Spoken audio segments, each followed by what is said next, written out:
Headlines brought to you by Chitale बंधू.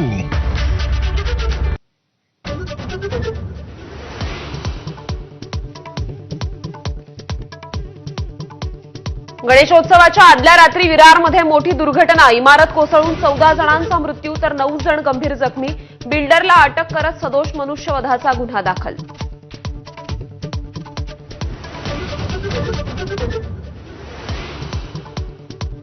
मनोज जरांगेंना मुंबईत एक दिवस आंदोलन करण्यास पोलिसांची अटी शर्तींसह परवानगी.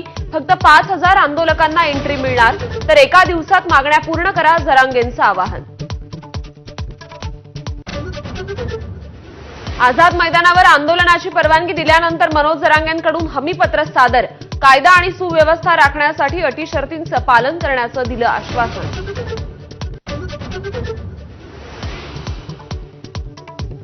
मनोज जरांगेंच्या आंदोलनाच्या पार्श्वभूमीवर ओबीसी संघटना सक्रिय. बबनराव तायवाडेंच्या नेतृत्वात नागपुरात आज राष्ट्रीय ओबीसी महासंघाची दुपारी बैठक.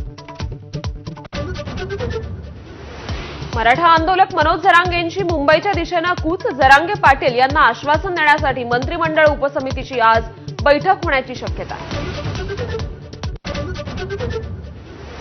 माळेगावच्या कारखान्याला निधी मिळावा म्हणून 7 लाख रुपयांचं वजन ठेवायला दिला होता. अजित पवारांनी होकार. स्वतः अजित पवारांनी सांगितला किस्सा.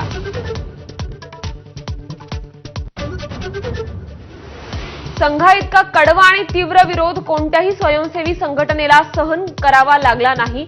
संघाच्या शताब्दी कार्यक्रमात सरसंघचालक मोहन भागवतांचं वक्तव्य. जगात कट्टरतावाद वाढल्याची ही खंत. 1.5 दिवसाच्या गणपतीचं आज विसर्जन. प्रशासनाकडून विसर्जनाची तयारी पूर्ण.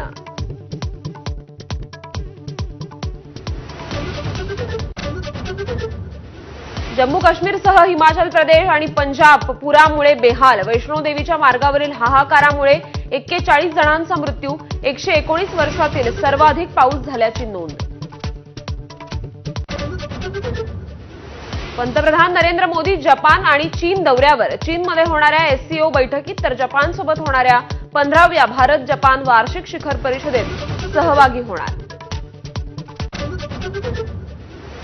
भारत आणि अमेरिकेतील संबंध किचकट, मात्र शेवटी एकत्र येऊच. अमेरिकेचे अर्थमंत्री स्कॉट बेसेंट यांचं वक्तव्य.